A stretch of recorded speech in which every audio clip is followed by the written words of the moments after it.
ओम श्री गुरुवे नमः। दर्द दबे पांव आता है, पीछे जड़ जमाता है। दर्द बीमारियों का आईना है। डॉक्टरों को बीमारी का चेहरा दर्द के आईने में ही दिखता है। दर्द का कारण और उससे छुटकारा चिकित्सकों के दो प्रमुख उद्देश्य होते हैं। दुनिया में कुछ बच्चे ऐसी जन्मजात बीमारी से पीड़ित होते हैं जिनमें वे अपने दर्द, घाव, जलन या पीड़ा को महसूस नहीं कर पाते।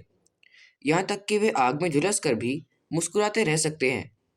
भूख लगने पर भी अपनी उंगलियों को चबा सकते हैं और अपनी जीभ को भी भोजन बना सकते हैं। ऐसे बच्चों का संवेदना तंत्र अविकसित अवस्था में होता है, जिससे वे अपने दर्द की अनुभूति नहीं कर पाते। ऐसे बच्चे अधिक दिनों तक जीवित नहीं रह पाते हैं।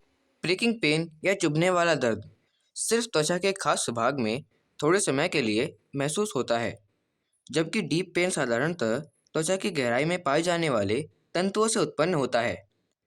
प्रिकिंग पेन की अपेक्षा यह शरीर के काफ़ी बड़े हिस्से में फैला रहता है और धीमे धीमे बढ़ता है। अगर दर्द काफ़ी दिन तक बना रहे तो यह विकृतिजन्य पैथोलॉजिकल बन जाता है। विकृतिजन्य दर्द चार तरह का होता है: सतही, गहन, तंत्रिका जन्य यानी कि न्यूरोलॉजिकल और मनोवैज्ञानिक।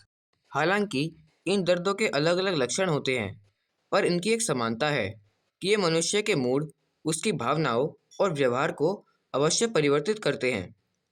भय, निराशा, चिंता और उत्तेजना ऐसे दर्दों के सामान्य लक्षण हैं। यदि शरीर के विभिन्न भागों में होने वाले दर्दों की सूची बनाई जाए तो पता चलेगा कि दर्द की अनुभूति से कोई भी भाग अछूता नहीं रहा है।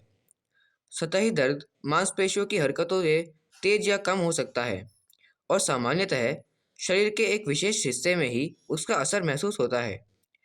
गहरा दर्द अपेक्षाकृत बहुत कष्टप्रद और शरीर के बड़े हिस्से में फैला हुआ होता है। मनोवैज्ञानिक दर्द उन लोगों को अधिक महसूस होता है जो मानसिक रूप से टूटे होते हैं। व्यक्ति जितना भावुक होगा, तनाव से पैदा हुए दर्द की संभावनाएं उतनी अधिक हो जाती हैं। यदि व्यक्ति आशावादी दृष्टिकोण रखने वाला होता है तो वह अपने मामूली दर्द को दर्द न मानकर ही अच्छा इलाज स्वयं कर सकता है। पर यदि वह निराश और दुखी है तो दर्द और तनावों में ही जिंदगी गुजारनी होगी।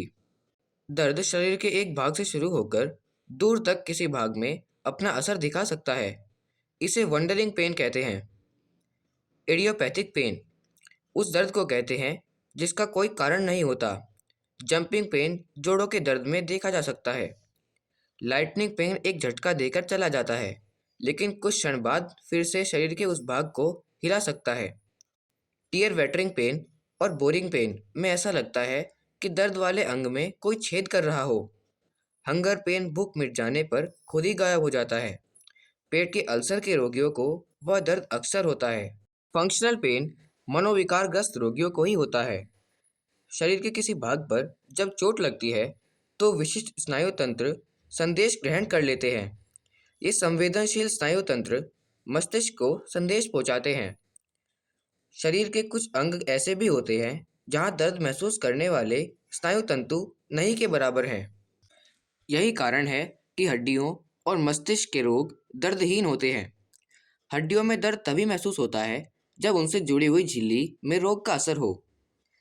दर्द की संवेदनशीलता पशु और पक्षियों में सर्वाधिक होती है। अपेक्षाकृत मछलियाँ और रेंगने वाले जंतु दर्द का अनुभव करने में असमर्थ होते हैं। कभी कभी मस्तिष्क को दर्द के बारे में गलत सूचनाएं मिलती हैं या वह सूचनाओं के सही स्रोत को नहीं खोज पाता।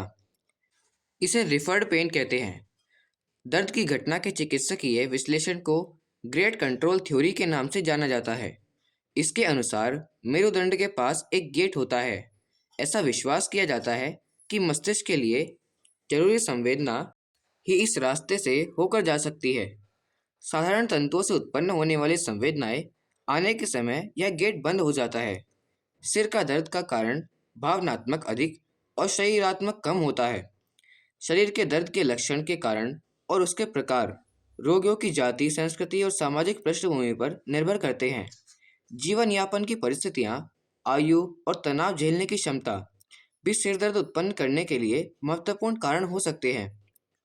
परिसरीय और केंद्रीय तंत्रिका तंत्र की जटिलता के कारण सिर और मुंह के किसी भी भाग में हो रहे दर्द के विषय में जानकारी मुश्किल से मिल पाती है।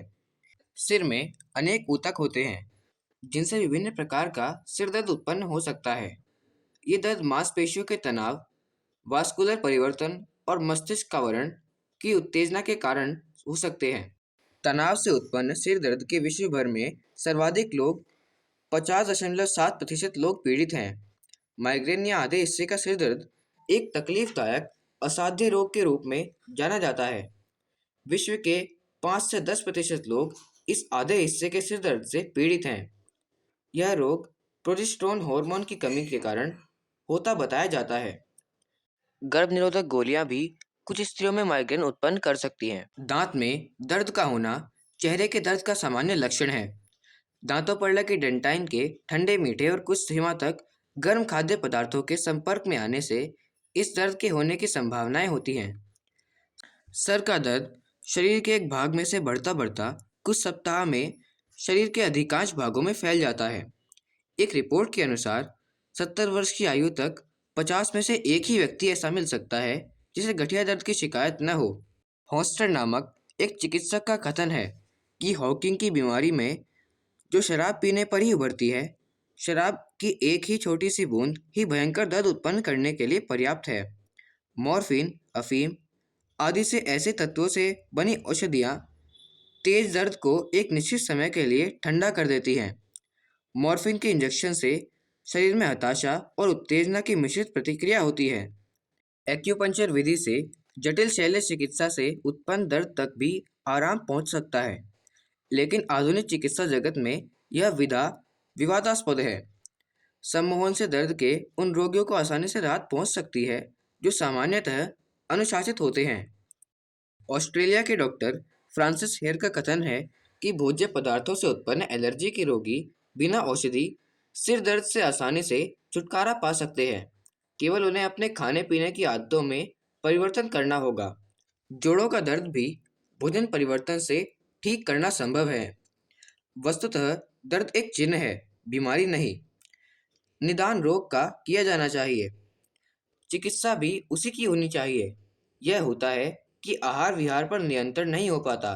दर्द उठने पर तुरंत दर्द निवारक औषधि ले लेते हैं, पर उस समय तो दर्द मिट जाता है, बाद में और तेजी से उभर कर आता है। यदि हम दर्द से मुक्ति चाहते हैं तो उस पर नियंत्रण करने का अभ्यास करें। दर्द अपने पैर जमाए उससे पहले ही उसे भगाने अथवा न होने देने की रीति खोजें।